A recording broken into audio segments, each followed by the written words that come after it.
pemirsa, kita ketemu lagi dalam cerita Grebeg Sinau. Kita tahu kota Yogyakarta sudah bertahun-tahun menjadi kota yang IPM-nya tertinggi di Indonesia. Nah, salah satu indeks yang dinilai adalah pendidikan. Oleh karena itu, di dalam kesempatan ini, kita akan mengunjungi kampung baca yang ada di Giwan ini, melihat apa yang dilakukan sana dan perannya di dalam ikut membuat masyarakat untuk juga punya semangat untuk belajar dan sekolah. Kita akan ketemu dengan beberapa orang yang menggerakkan dan bagaimana Dinas Pendidikan Pemuda dan Olahraga juga memprogram kegiatan. Ayo kita ikuti apa yang sebenarnya terjadi di Kampung Baca di Giwan. Assalamualaikum Pak Agus. Bapak.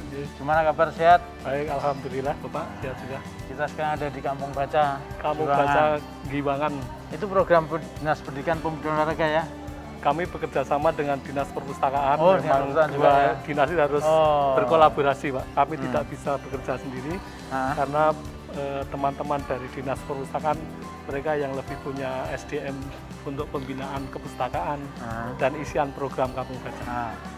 Apa sebenarnya Kampung Baca itu sebenarnya yang mau diwujudkan? Begini Bapak, sesuai dengan kewenangannya, Dinas Pendidikan itu kan dalam rangka fasilitasi dan kebijakan pendidikan jenjang TK, SD, SMP, dan pendidikan non-formal.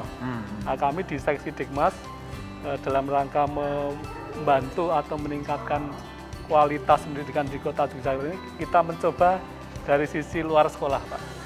Anak-anak sudah di SD, SMP, nah kita mencoba dari sisi di luar sekolah mereka bisa kita bantu, kita dorong untuk tetap meningkatkan budaya belajar. Tentu nanti akan disesuaikan dengan kebutuhan wilayah. Memang teman-teman di pengurus wilayah yang nanti lebih tahu apa yang dibutuhkan.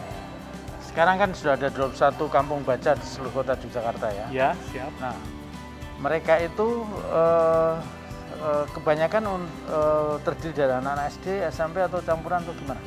Dari semua usia bisa Bapak. Jadi ada yang anak usia dini, tetap kita fasilitasi, kemudian anak usia SD, usia SMP, bahkan ada yang anak-anak dari yang dewasa Bapak.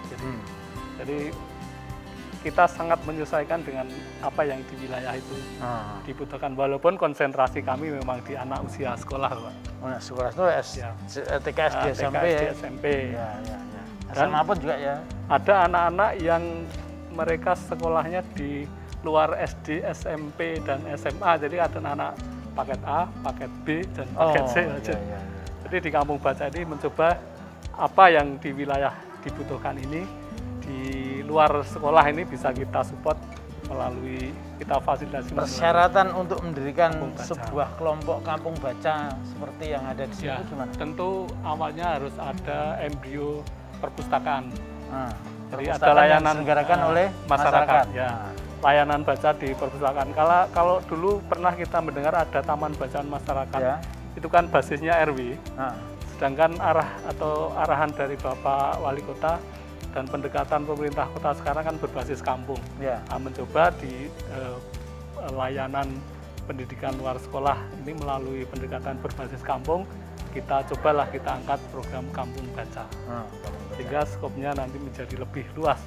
Itu inisiatif masyarakat sendiri ya? Untuk kemudian bisa menjadi kampung baca itu? Memang itu kita tawarkan kepada masyarakat, Pak. Setelah itu barulah beberapa dari teman-teman TBM, forum TBM ini duduk bersama untuk bagaimana program ini bisa berjalan dan bisa benar mewakili itulah kebutuhan dari wilayah. Kalau dari awal sampai akhir, kira-kira kemajuan atau hasil yang didapatkan dari kampung baca itu apa yang bisa dirasakan? Yang pertama bahwa anak-anak bisa memanfaatkan waktu luang setelah mereka pulang sekolah. Kemudian tidak semua siswa itu kan mengikuti bimbel di luar yang mungkin memerlukan biaya dan lain-lain. Sehingga melalui kampung baca bisa difasilitasi di situ. Yang kedua, memang informasi dari sekolah, anak-anak yang mengikuti kegiatan di luar sekolah yang mereka tersalur melalui layanan pendidikan masyarakat ini, nampak tugas-tugas di sekolah terbantu, Bapak. Jadi biasanya mereka setelah pulang sekolah kan ya bermain, capek dan lain-lain.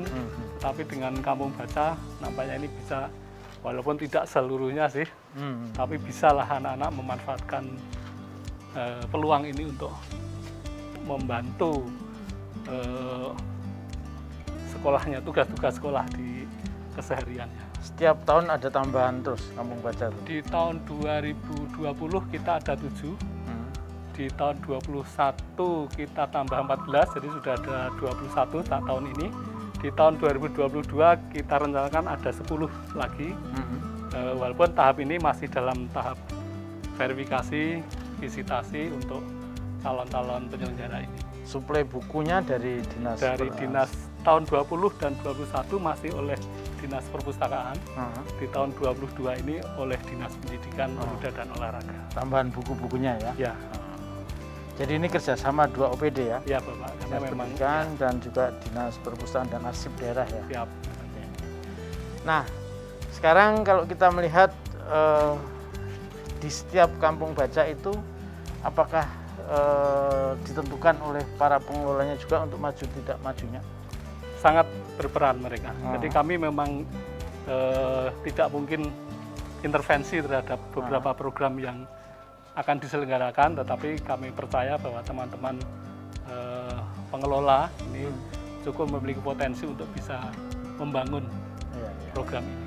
Jadi peran masyarakat sangat dan kuat. Peran pengelola sangat kuat, sangat kuat ya. Dan sangat tergantung kemajuan dari setiap Kampung Baca. Tapi biasanya para pengelola itu sudah beberapa SDM yang di semua wilayah tentu ada, Pak, yang mereka-mereka yang memang sudah pionir dan peduli terhadap program-program pemberdayaan ini.